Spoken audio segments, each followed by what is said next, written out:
I used to be completely stuck. At 19, I had been arrested 6 times in 1 year, and I was at the absolute rock bottom of my life. And it was not until I accepted these 6 truths that I was able to truly change my life, build a multi-million-dollar company, and build myself into the woman that I'd always wanted to be. So if you are ambitious, but you are lazy, and you are ready to get unstuck, here is harsh truth number 1. I call this the approval addiction. What if I told you that the real reason that you are stuck is not fear of failure, but it is actually your addiction to approval? When I first got into business, I remember that I actually was at a business mastermind. I was one of the youngest people there. I was also one of the only females. And I remember that someone came up to me and they told me, they were like, hey, is this what you normally wear? And I was like, yeah. And at the time, it was like I would wear like athleisure. I had like Lululemon clothes I was always wearing because it was comfortable. And I remember this person told me, they were like, so if you dress like this, I just want you to understand that nobody's ever going to take you seriously. And so if you want to be taken seriously, 1, you have to cover your whole body. And 2, you can't dress like this. And I remember thinking, I was like, wait, are you serious? And they were like, yeah, everybody here, they're not going to take you seriously unless you change how you dress.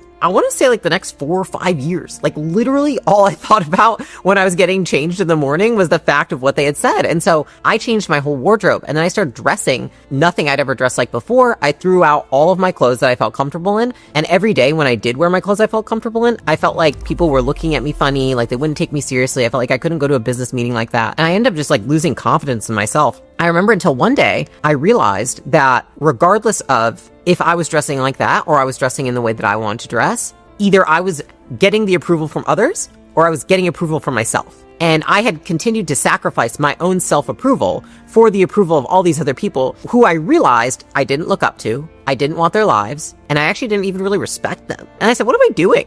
So what I do, I put back on my clothes and I said, fuck it, I'm going to do things how I want to do them. Now here's the reality. Most people hesitate to step up because they are terrified of being judged. They want approval and they want to fit in, just like I did, more than they want to succeed. They want to win. They want to have the life that they've always wanted to build. They want to be the person that they want to be. If you're unwilling to be misunderstood, you are essentially unwilling to get unstuck. So here's what I want you to do. Write down one thing that you're holding back on because you are afraid of what people will think about you. And then what you can do is you can take one small step towards that action today. Post a piece of content. Have a hard conversation with somebody. Just speak the truth to somebody. Put an idea, pen to paper. Do something. Allow yourself to be judged.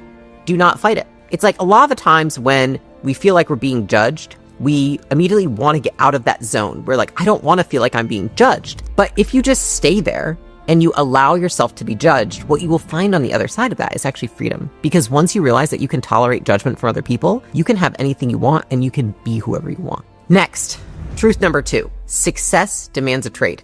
What if the life that you say you want is blocked by the life that you are unwilling to give up? For me, something that I was unwilling to give up for a period of time in my life is that I prioritized comfort over growth when it came to my friends and my body. Now, what does that mean? I was so comfortable in the friend group that I had that I chose remaining friends with these people rather than having the life I wanted, because I knew that if I wanted to pursue that life, I would lose those friends. I remember that I had a group of friends that I lived with in a house. They were all great people, but I realized at that time that it was really hard for me to become the person I wanted to become, to do the things I wanted to do when I was with those people. Now, why was that? Because all of their habits worked against the habits that I would have to build to be that person. And so every time I would start to do something different, I would start to deviate from the norm. There'd be like little things they would say and little judgments they would cast upon me. And I just remember that slight discomfort. It was just enough friction to make me think, you know what? It's fine. I don't need to do that. Like, I love them. They're so fun to hang out with. These are my friends. Who would I be with without them? They've been my friends for forever. And until I really got to the point where I said, you know what?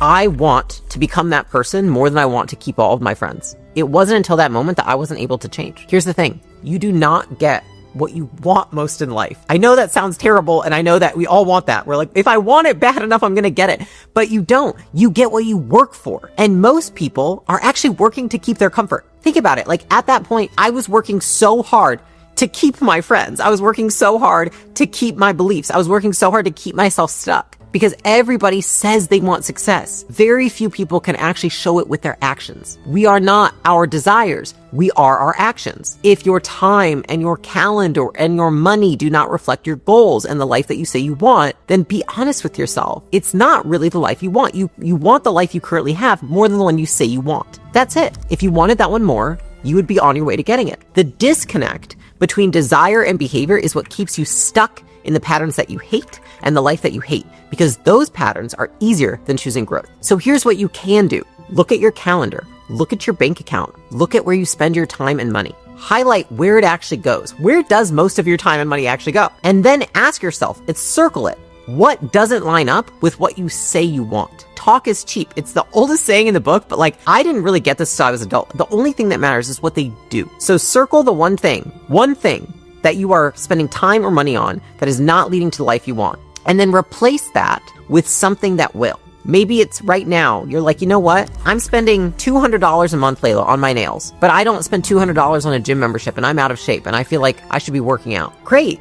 Screw your nails. Do them at home for a few months. Get the gym membership. Or maybe you're like, you know what? Every Tuesday, I go to Taco Tuesday with my friends and we get drunk, and then I wake up on Wednesday and then I kind of hate myself and I feel anxious. I've got the hangxiety. And then the next day I'm like, crap, why'd I do that? And then I take 2 days to recover. My stomach's all messed up. I feel anxious. I text somebody that I wish I didn't text. What could we replace that with? What if instead you just stayed home and you watched educational YouTube videos for 90 minutes? Which one's going to get you to the life that you want?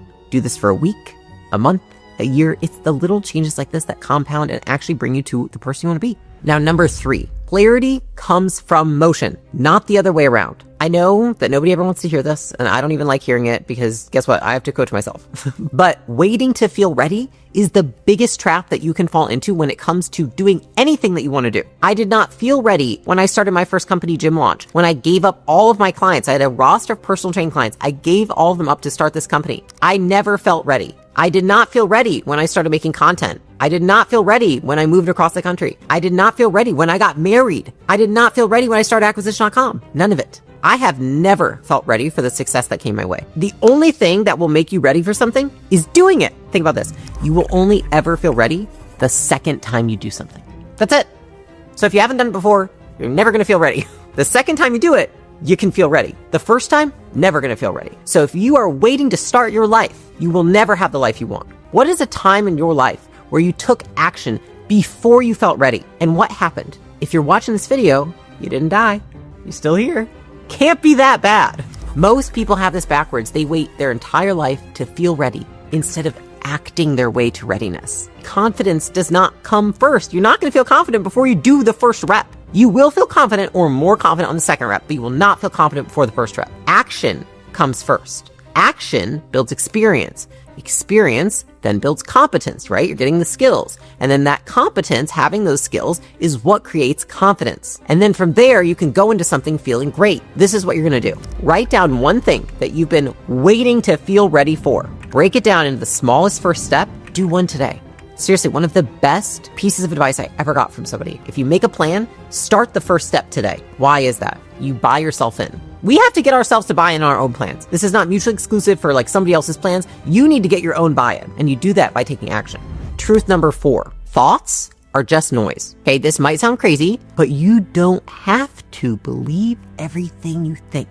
I know, it's fucking insane. When I was younger, this is one of the things that I did not understand. I'd be like, I'm fucking nuts. What the hell? I am negative. And I realized, I was like, oh no, this is just how your brain works. For me, one of my biggest insecurities ever since I lost weight is that I always feel like I'm still 100 pounds heavier. I've been at the gym and I will walk past me at the gym and be like, she looks good. Oh my God, it's me. I'm like, no, I'm 100 pounds heavier because most of my life I was chubby, I was made fun of, I was overweight. And so it's like this disassociation in my mind. How did I overcome that? I started telling myself, these thoughts aren't real. These thoughts are old thoughts. In fact, they're outdated. I'm like, oh, my computer system needs an update. That's how your mind is sometimes. Sometimes you just need an update. You might be dealing with thoughts, you're a failure, you suck, you're ugly, you're never gonna get a boyfriend, you're never gonna get a girlfriend, you're never gonna be popular if people don't like you.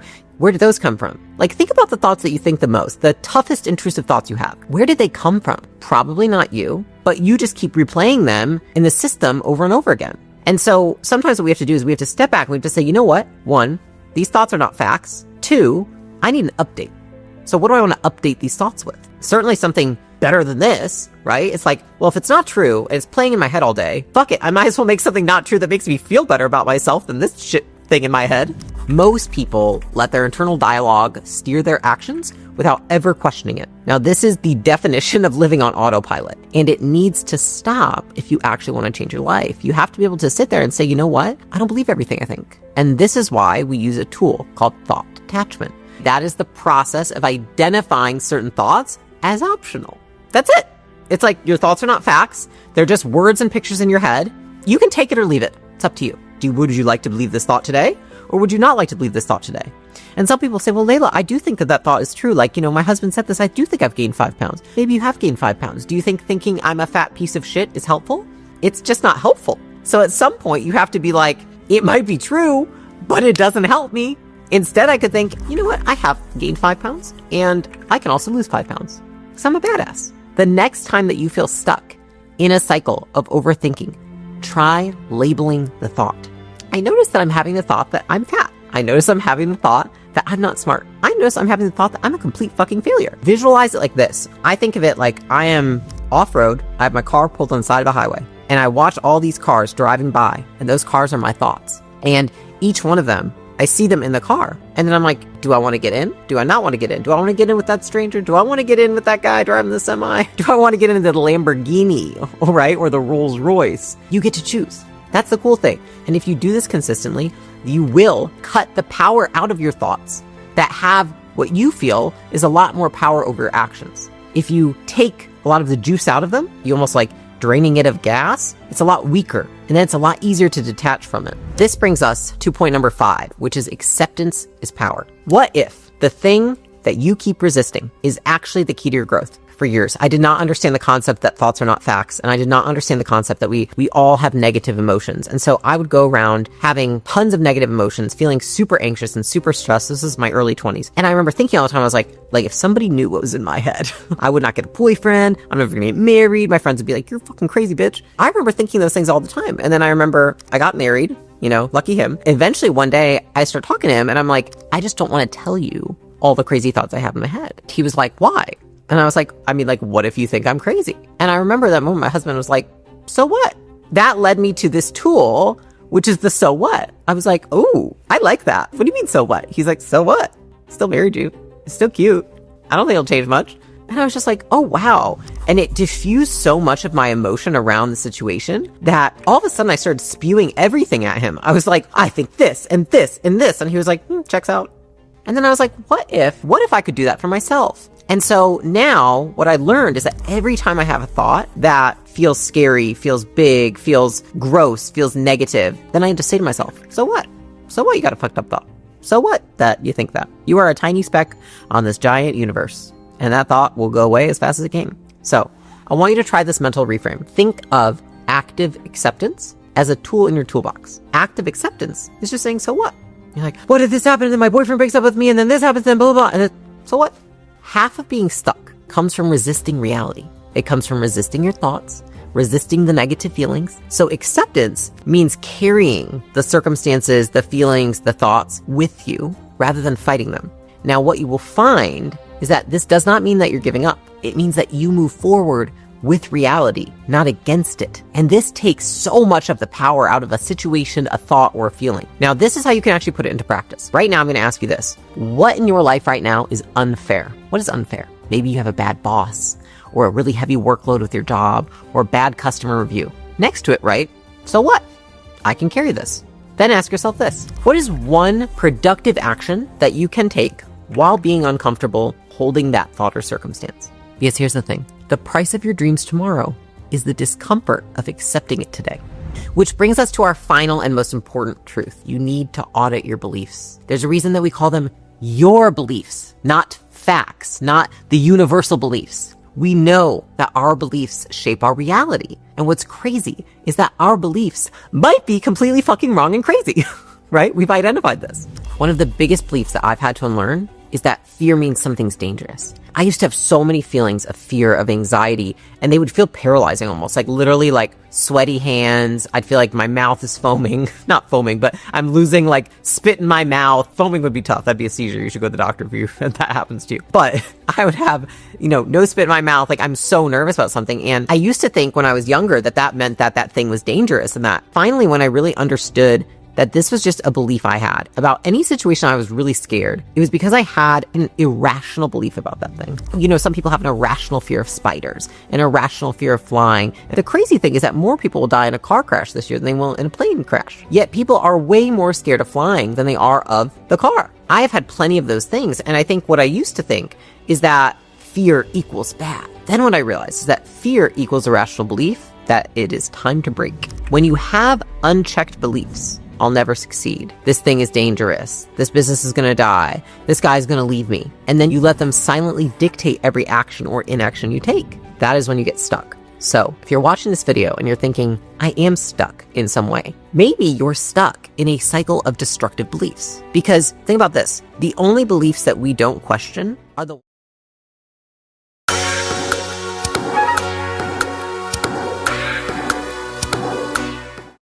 that we don't even know our beliefs. We assume them as truths. And so what I'd like you to do is try a belief swap. You're going to identify your irrational beliefs and we're going to replace them with rational ones. What freaks you out? What makes you anxious? What pisses you off? What things provide you with the most highest irrational emotional reaction? Is it when your boyfriend, you see a like of another girl on Instagram? Does that make you really fucking pissed and you want to go like slash some tires? Is it when, you know, a customer leaves you one bad review and then all of a sudden you want to shut down your business because you think that your business sucks? Irrational beliefs keep us stuck. Rational beliefs move us forward. If you can change your beliefs, you can change your life. So write down one irrational belief that you keep repeating. Maybe it's I'll never succeed. And then ask 3 questions. 1, is this logical? 2, where is the proof in this actual world that this is a real belief? And lastly, does this belief help me? Maybe it is wackadoodle, but maybe it is true. But is it helpful? And does believing it